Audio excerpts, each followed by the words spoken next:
French school में geography की traditional शुरुआत के बाद लाब्लाश के काम के साथ किस प्रकार फ्रेंच एरियाज के अंदर, फ्रांस के अंदर ज्योग्राफी का विकास हुआ, उसको हमने देखा।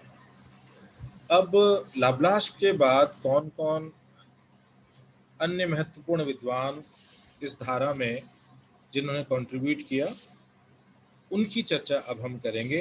तो उनमें हम बेसिकली यहाँ पर 4 विद्वानों की बात करेंगे। जीन ब्रून्स की बात करेंगे। ये वही विद्वान हैं जिन्होंने लाब्लाश के संभववादी जो दृष्टिकोण है उसको आगे बढ़ाया था। इन्होंने प्रिंसिपल्स ऑफ ह्यूमन ज्योग्राफी के ऊपर पुस्तक भी लिखी थी। इन्होंने ह्यूमन ज्योग्राफी के एसेंशियल फैक्ट्स की बात की थी। इन्होंने प्रिंसिपल ऑफ इंटरैक्शन और प्रिंसिपल ऑफ एक्टिविटी, ये 2 सिद्धांत दिए थे मानव भूगोल के अंदर। मानव भूगोल के प्रति समर्पित भूगोलवेत्ता था। इसके अलावा एक विद्वान है रैकलस बेसिकली रीजनल ज्योग्राफी में उनका काफ़ी बड़ा योगदान है। उन्होंने काफ़ी सीरीज ऑफ बुक्स लिखी है अलग अलग रीजन्स के ऊपर। पहले अपने शुरुआती दौर में वो पर्यावरणीय निश्चयवादी थे, लेकिन बाद में लेटर राइटिंग्स में उनके पॉसिबलिज्म का प्रभाव साफ दिखाई देता है। इसके बाद हम जिस विद्वान की बात करेंगे वो है अल्बर्ट डिमांजिया। अल्बर्ट डिमांजिया ह्यूमन ज्योग्राफर है और उनका ज़्यादातर कंट्रीब्यूशन हम देखते हैं ट्रांसपोर्ट ज्योग्राफी में, पॉपुलेशन ज्योग्राफी में, इंटरनेशनल इकोनॉमिक्स में। ठीक है, इनमें इनका काफ़ी सराहनीय योगदान रहा। और फिर हम बात करेंगे मार्टोनी की, जो बेसिकली फिजिकल ज्योग्राफी की ब्रांच को डेडिकेटेड विद्वान थे। इस तरह फ्रेंच स्कूल आगे बढ़ता है लाब्लाश के बाद, और हम एक एक करके उन सारे विद्वानों की बात करेंगे, ठीक है, जिन्होंने लाब्लाशियन ट्रेडिशन को आगे बढ़ाया या फ्रेंच स्कूल को आगे बढ़ाया। ठीक है, उनको हम विस्तार से चर्चा करेंगे। सबसे पहले हम बात करते हैं जीन ब्रून्स की, जिनको जॉन ब्रून्स भी कहते हैं। 1869 में इनका जन्म हुआ था। ये लाब्लाश के अनुयायी थे, खुद अच्छे चिंतक थे। 1910 में उन्होंने पुस्तक लिखी थी ला ज्योग्राफी ह्यूमन। ठीक है, उस पुस्तक का एग्जैक्ट टाइटल अभी मैं पुस्तक दिखाऊंगा आपको वो, ठीक है, जो मानव भूगोल के अंदर एक प्रतिष्ठित ग्रंथ के रूप में माना जाता है। इन्होंने भौगोलिक तत्वों के वर्गीकरण की योजना भी प्रस्तुत की थी। ठीक है, और ब्रून्स के अनुसार मानव भूगोल के भौगोलिक अध्ययन के लिए 2 चीजें इंपॉर्टेंट हैं, और उन्होंने विश्वास जताया कि इन 2 चीजों की मैपिंग बहुत जरूरी है। उनमें से एक वो है पानी का वितरण, distribution of water, and second is distribution of population. ठीक है, and they are inter related to each other. ये दोनों जो एस्पेक्ट हैं, distribution of water and distribution of population, they are inter related to each other. ये दोनों से जुड़े हुए पक्ष हैं। उन्होंने भूगोल के जो आधारभूत तत्व हैं, ठीक है, जो एसेंशियल फैक्ट्स हैं, उनको 3 भागों में बांटा। जो पहला भाग था वो था मिट्टी के अनुत्पादक प्रयोग और उनसे संबंधित तत्व, तो अनप्रोडक्टिव यूज ऑफ सॉइल, ठीक है, and elements associated with this. So basically we use soil for many purposes. We use a land surface for many purposes. We use it for the agriculture purpose also, and we use it for residential purpose, for other economic activities, for developing connectivity, road networks, railway networks. So we use this earth surface for many purposes. So for those activities for which we are not getting direct benefit from soil, those are falling under the category of unproductive use of soil. जैसे आप यदि घर बनाते हो तो वहां पर अब कोई उत्पादन नहीं हो रहा है। आप यदि रोड बना रहे हो, रेल बना रहे हो, रेलवे लाइन बना रहे हो, तो वहां पर कोई उत्पादन नहीं हो रहा है। ठीक है, तो वो मिट्टी का जो उपयोग है उसको उन्होंने कहा अनप्रोडक्टिव यूज ऑफ सॉइल, है ना, और उससे जुड़े हुए तत्व। अब यदि आप मिट्टी का प्रयोग खेतों के हिसाब से कर रहे हो, अर्थात भूमि का आप प्रयोग जो है वो एग्रीकल्चरल फील्ड्स के रूप में कर रहे हो, तो then you are getting output from soil. तब आप क्या कर रहे हो, मिट्टी से उत्पादन प्राप्त कर रहे हो। तो वो उत्पादक उपयोग है। यहाँ पर ये बात कर रहा है अनुत्पादक उपयोग की, अनप्रोडक्टिव यूज ऑफ सॉइल की बात कर रहा है। उसमें ये आता है जैसे अधिवास है, घर है ना, और शहर में आपको जहाँ भी संरचनाएं दिखाई देती है जहाँ पर हम भूसतह का प्रयोग कर रहे हैं, पर वहाँ से किसी प्रकार का सीधा भूमि से उत्पादन प्राप्त नहीं करते, वो सब इस कैटेगरी में आते हैं। ठीक है। दूसरा उन्होंने कहा वनस्पतियों और पशुओं पर विजय। ठीक है, so that means conquering this botanical and this zoological life, है ना, उस पक्ष की बात कर रहा है। एंड दैट इज सिंपली ये जो तत्व है ना, वो क्या है, domestication of plants, domestication of animals. Domestication of plants का मतलब क्या हुआ, पौध पालन, है ना, पौध पालन मतलब कृषि। आप कृषि में क्या करते हो, पौध पालन ही करते हो। ठीक है। And the other one is domestication of animals, वो है पशुपालन। ठीक है, वो है पशुपालन। ठीक है, तो ये जो दोनों चीजें हैं, है ना, वो आती है, वो उसको किस रूप में देख रहा है, that conquering this botanical and zoological life, है ना, उस रूप में वो उसको देख रहे हैं। ठीक है ना, वनस्पति और पशुओं पर विजय के लिए। और तीसरा जो आधारभूत तथ्य, एसेंशियल फैक्ट बताया उन्होंने, वो था प्राकृतिक संसाधनों के विध्वंसात्मक शोषण से उत्पन्न तत्व। ठीक है, that is he is indicating towards the robbers economy, है ना। ये जो संसाधनों का हम लोग अवैज्ञानिक तरीके से दोहन करके और हम एक तरह से उनको लूटते हैं, है ना, तो he is indicating towards the robbers economy, है ना। ये जो लूट की अर्थव्यवस्था है उसकी तरफ इशारा कर रहा है यहाँ पे। और वो यहाँ पर कहता है जैसे बहुत तेजी से डिफॉरेस्टेशन, वनों को काटना। तेजी से काटने का मैंने इसलिए बोला है क्योंकि यदि आप इतना टाइम, इतना ही यदि उपयोग करो वनों का कि वो निश्चित टाइम पे रिजुविनेट हो जाए, है ना, वो पुनः रिजुविनेट हो जाए, पुनः वो अपनी ग्रोथ कर लें, तो इसका मतलब फिर आप उसको नुकसान नहीं पहुंचा रहे हो। नुकसान पहुंचाने की बात कब आती है, नुकसान पहुंचाने की बात तब आती है जब आप उसको इस तरह से एक्सप्लॉइट कर रहे हो कि उसको पुनर्भरण की, मतलब वापस अपने संतुलन को स्थापित करने का उसको अवसर प्राप्त नहीं होता। तो आप इतना दोहन करते हो जितना रिजुविनेट होने की, नेचुरल रिजुविनेशन की कैपेसिटी फॉरेस्ट की नहीं होती। ठीक है, तो वो है विध्वंसात्मक उपयोग। ठीक है ना। फिर है आखेट। ऑब्वियसली आप जिस तरह से जीवों को मार रहे हो, ठीक है, सो आप इनको भी खत्म कर रहे हो, इनका भी विध्वंस कर रहे हो। और फिर है खनिज निकालना, कि आप जब किसी खनिज के पीछे पड़ गए हो तो फिर आप इस तरह से पीछे पड़ गए हो कि आपको ये भी चिंता नहीं कि संसाधन आने वाली पीढ़ियों के लिए बचेंगे या नहीं बचेंगे। ठीक है, आप उसको सिंपली आप उसको लूट रहे हो। ठीक है, तो ये बेसिकली एसेंशियल फैक्ट्स बताए थे जो हम ह्यूमन ज्योग्राफी में आज भी पढ़ते हैं। इनको देखिए, इस अगली स्लाइड में हम और देखते हैं जिससे हमारी समझ इस पे और विकसित होगी। Essential facts of human geography, है ना। पहला है facts of unproductive occupation of soil. ठीक है, तो अनप्रोडक्टिव यूज ऑफ सॉइल और अनप्रोडक्टिव ऑक्यूपेशन ऑफ सॉइल, मतलब that means you are occupying soil but you are not getting direct production out of that. और उसमें है जैसे हाउसेज और सेटलमेंट, रोड्स एक्सेट्रा, है ना। तो जिन ऐसे उपयोग जिनसे आप सीधे मिट्टी की उत्पादकता का लाभ नहीं लेते हो, है ना। Facts of plants and animal conquest, ठीक है। तो उसमें सिविलाइजेशन ऑफ प्लांट्स या डोमेस्टिकेशन ऑफ प्लांट्स, है ना, पौधों को पालना, कृषि करना, और दूसरा है डोमेस्टिकेशन ऑफ एनिमल्स अर्थात पशुपालन।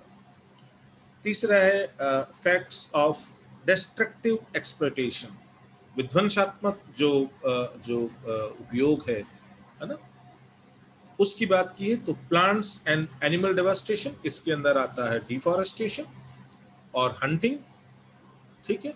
और फिर आता है एक्सप्लॉयटेशन ऑफ मिनरल्स, और इसमें आता है कि अवैज्ञानिक तरीके से खनिजों को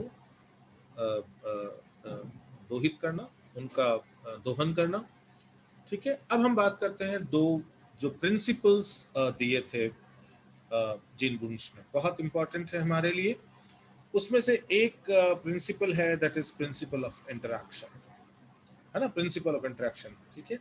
अब देखो, इंटरैक्शन जब हम अंतरक्रिया की बात करते हैं, है ना, इंटरैक्शन की बात करते हैं, अंतरक्रिया की बात करते हैं, उसके सिद्धांत की बात करते हैं, तो ये ध्यान रखना कि ये कहीं ना कहीं इस कॉन्सेप्ट को उन्होंने हम्बोल्ट की इसकी लब्लाश की विचारधारा से उठाया है। लब्लाश के ये शिष्य भी थे, ठीक है। तो idea of principle of interaction Jean Brunhes borrowed from Vidal de la Blache, who advocated the principle of terrestrial whole। हमने बात की थी ना प्रिंसिपल ऑफ टेरेस्ट्रियल होल की, है ना। लब्लाश बात करता है कि किस प्रकार से किसी छोटे क्षेत्र में वहाँ के प्राकृतिक और सांस्कृतिक तत्व आपस में एक दूसरे को प्रभावित करते हैं, है ना, और जिससे वो पूरा क्षेत्र एक समरूप क्षेत्र या एक विशिष्ट क्षेत्र के रूप में इमर्ज होता है। सो लब्लाश is also talking about the interaction between the natural and human elements, ठीक है। तो उसी इंटरेक्शन की बात कर रहा है gene ब्रून्स। Brunches assumed that the geographical phenomena, both physical and social, are closely interrelated with each other and must studied in all their numerous combinations or with permutations and combinations।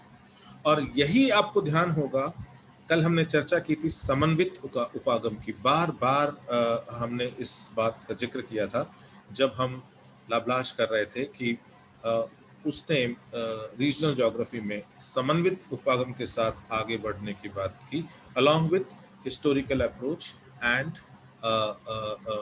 जिसको बोलते comparative approach, है ना।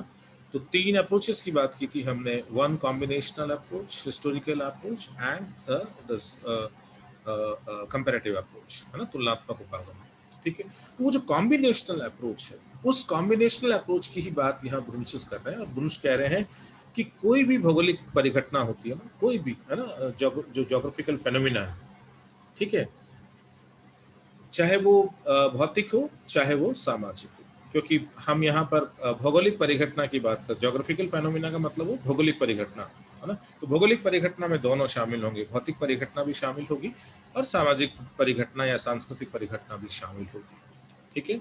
और वो कह रहा है कि किसी भी भौगोलिक परिघटना में ये दोनों आपस में अंतर संबंधित होती हैं, अर्थात भौतिक और सामाजिक पक्ष आपस में बहुत जुड़ाव रखते हैं, एक दूसरे से अंतर्निर्भरता रखते हैं, ठीक है। और साथ साथ में वो ये कह रहा है कि हमें इनको समन्वित रूप से देखकर ही हमें अध्ययन को आगे बढ़ाना चाहिए, क्योंकि इनके जो समन्वय है वो अनेकों आयामों को परिलक्षित करते हैं, ठीक है।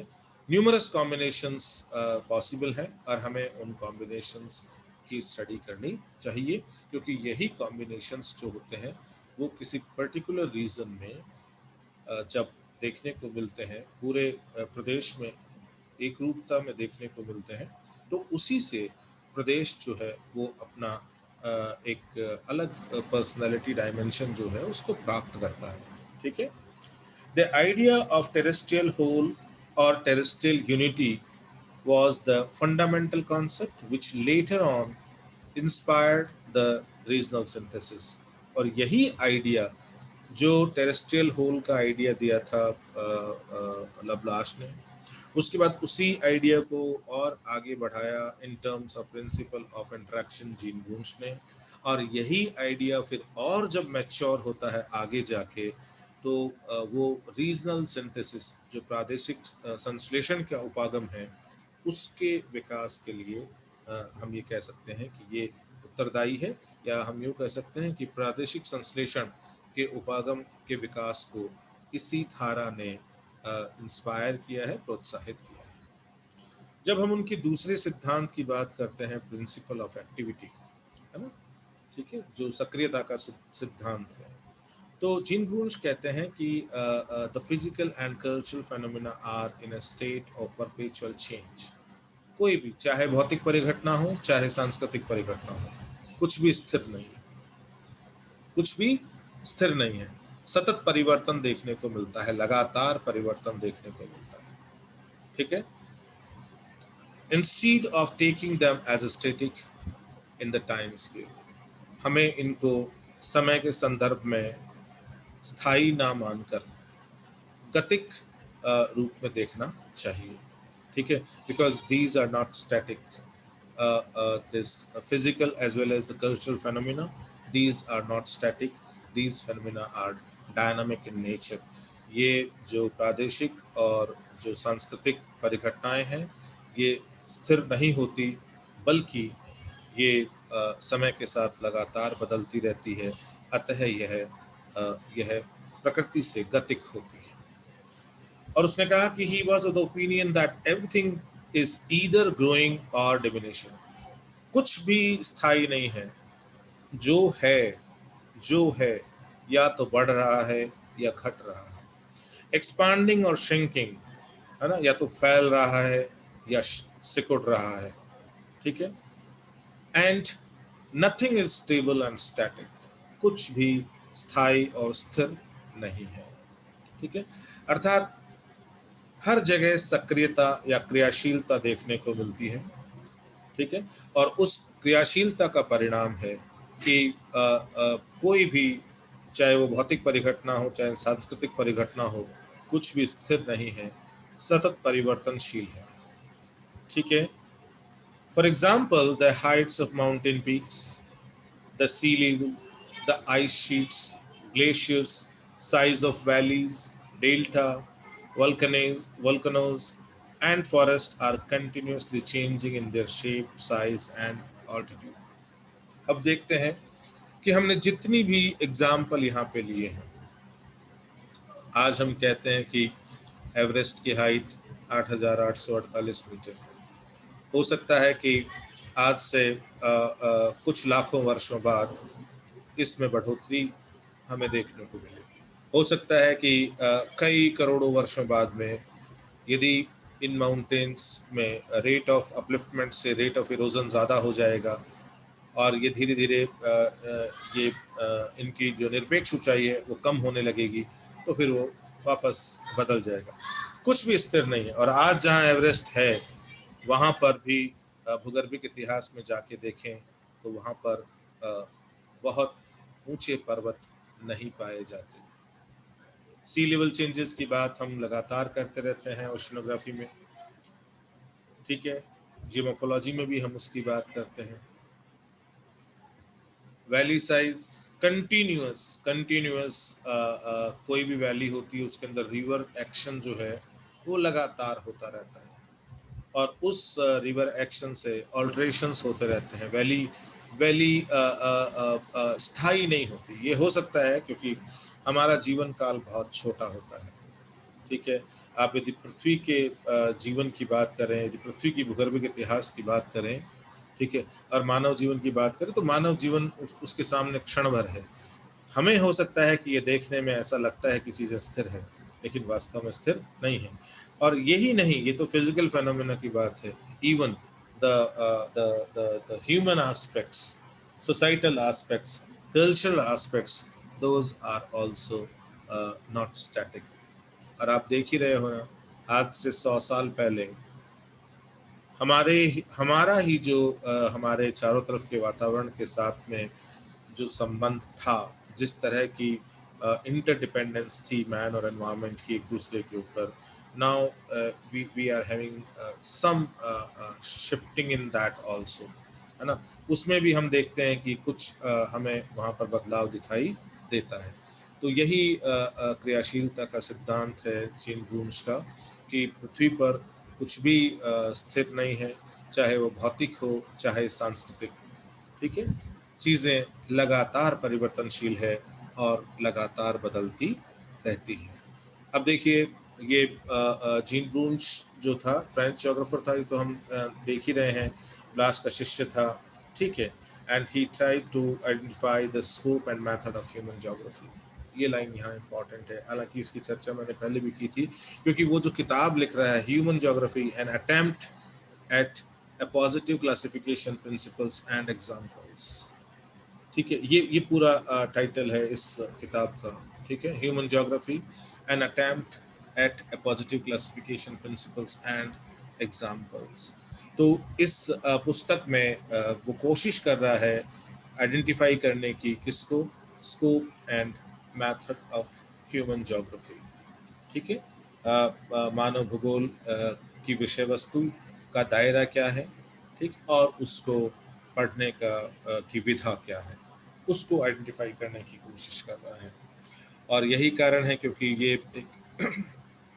ये सब्जेक्ट में एक फिलोसॉफिकल कंट्रीब्यूशन है,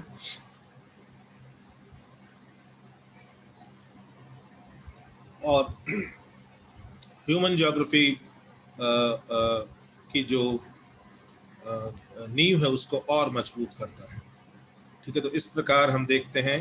और इसके साथ साथ एक बात मैंने पहले भी कही आपसे, कि संभववाद की जो धारा है उसको लाप्लास के बाद आगे बढ़ाने का काम भी जीन ब्रून्स करता है, ठीक है। अब जो अगले विद्वान की हम बात करेंगे वो है एलिस रैकलेस। रैकलेस का पीरियड आप देख रहे हैं 1830 से 1905 के बीच का पीरियड है। ये रीटर का डिसाइपल था, और शुरुआत में डिटर्मिनिस्टिक अप्रोच था। जब इसने 2 वॉल्यूम लिखे थे अपनी पुस्तक ला टेरे के, तो उस पुस्तक में इनका निश्चयवादी दृष्टिकोण साफ दिखाई देता है। लेकिन बाद में वो पॉसिबलिज्म को फेवर करने लगे, और उनकी राइटिंग में साफ दिखाई देता है कि वो एनवायरमेंटल डिटर्मिनिज्म की जो अप्रोच है, पर्यावरण निश्चयवाद की जो अप्रोच है, उससे शिफ्ट करते हैं, और वो संभववाद जो उपागम है उसकी धारा में लिखना शुरू कर देते हैं, ठीक है। जो सबसे बड़ी खास बात थी इनकी, कि इन्होंने बहुत सारी पुस्तकें लिखी। The earth and it's inhabitants, ये जो पुस्तक है इसकी एक सीरीज थी ये, मानो, ठीक है। तो ये पुस्तक केवल और एक पुस्तक नहीं बल्कि एक सीरीज है। आपके सामने यहाँ पर मैंने 2 उसमें एग्जाम्पल दिए हैं। देखिए, एक तो नॉर्थ ईस्ट अफ्रीका पे है ना, और दूसरा है यूरोप पे। ऐसी और भी पुस्तकें थी उनकी, ठीक है। और यूनिवर्सल ज्योग्राफी की सीरीज है, हालांकि ये देखो, इंडिया और इंडो चाइना का वॉल्यूम है उसका, ये है ना। तो इस तरह देखो, ये है नॉर्थ ईस्ट अफ्रीका के ऊपर, ये यूरोप के ऊपर है, ये इंडिया और इंडो चाइना के ऊपर है। खूब रीजनल ज्योग्राफी में खूब राइटिंग्स दी इन्होंने। और इनकी सबसे बड़ी खास बात थी कि ये मैप्स का बहुत प्रयोग करते थे। हजारों मानचित्र इन्होंने जो वर्ल्ड सोसाइटीज़ है, जो दुनिया की जो मानव सभ्यताएं हैं और जो समाज हैं, उनके बना के और अपनी राइटिंग्स में प्रस्तुत किए हैं। जो अगले विद्वान जिनकी हम बात करेंगे वो अल्बर्ट डिमांजिया हैं। अल्बर्ट डिमांजिया बेसिकली रीजनल और इकोनॉमिक ज्योग्राफी, है ना, प्रादेशिक भूगोल और आर्थिक भूगोल को समर्पित कार्य करता थे। इन्होंने काफ़ी किताबें लिखी थी, बहुत सारी किताबें लिखी इन्होंने, पर इनका जो मूल फोकस था वो ह्यूमन ज्योग्राफी के ऊपर था, ठीक है। और इन्होंने जो spatial variations of farm streets के ऊपर पुस्तक लिखी। इन्होंने परिवहन भूगोल, ट्रांसपोर्ट ज्योग्राफी के ऊपर पुस्तक लिखी। इन्होंने पॉपुलेशन ज्योग्राफी, जनसंख्या भूगोल पर पुस्तक लिखी। इन्होंने इंटरनेशनल इकोनॉमिक्स अर्थात अंतर्राष्ट्रीय जो अर्थव्यवस्था है उस पर पुस्तक लिखी। और इसके साथ साथ इन्होंने एक बहुत अच्छा कंट्रीब्यूशन ये दिया था कि इन्होंने भूमि के वर्गीकरण ठीक है, उसकी बात की थी और उसके साथ साथ भूमि उपयोग मानचित्र भी बनाए थे। So he worked on classification of lands and prepared the land use maps. भूमि उपयोग के मानचित्र भी बनाए थे और काफ़ी फेमस भूगोलवेत्ता थे फ्रांस में। ये देखिए इनकी पुस्तक है ले डेक्लन डे ला यूरोप और प्रॉब्लम्स ऑफ ज्योग्राफिक ह्यूमन, है ना। ये काफ़ी उनकी चर्चित पुस्तकें हैं। अब हम जिस विद्वान की बात करेंगे वो है इमैनुअल डी मार्टन। ठीक है, भौतिक भूगोल के लिए समर्पित कार्य करता थे। मार्टन के अनुसार क्षेत्रीय इकाइयों के अध्ययन में भौतिक भौगोलिक संरचना आधारभूत तत्व है। ठीक है, ज़्यादातर जो फ्रेंच स्कूल के लोग हैं आपने देखा होगा कि वो they are incline towards human geography. ठीक है, बहुत कम विद्वान फिजिकल ज्योग्राफी के ऊपर ज़्यादा एम्फेसिस करते हैं और उनमें से है इमैनुअल जी मार्टन। ठीक है, और अब जानते होंगे ये वही विद्वान हैं जिन्होंने लाप्लास के शिष्य थे ये, और लाप्लास के जो प्रिंसिपल्स ऑफ ह्यूमन ज्योग्राफी की पुस्तक थी उसको लाप्लास के मरने के बाद इनके प्रयासों से ही वो पब्लिश हुई थी। और मार्टोनी के अनुसार क्षेत्रीय इकाइयों के अध्ययन में भौतिक भौगोलिक संरचना आधारभूत तत्व, मतलब वो ये मानते हैं कि जो फिजिकल स्ट्रक्चर है ना, that is more important and that is the basic element for studying any areal unit.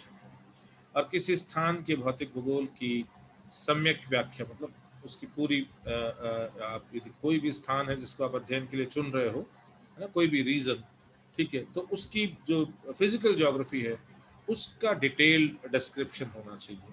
ठीक है, उसके बिना मानव भूगोल का अध्ययन संभव नहीं है। उसके बिना मानव भूगोल का अध्ययन संभव नहीं है। क्यों? क्योंकि कहीं ना कहीं ये मानते हैं कि फिजिकल एनवायरनमेंट जो है वो मानवीय क्रियाकलापों पे, मानवीय जीवन पे बहुत गहरा प्रभाव रखता है। ठीक है, इन्होंने डेविस की चक्रीय संकल्पना का फ्रांस में व्यापक प्रचार किया।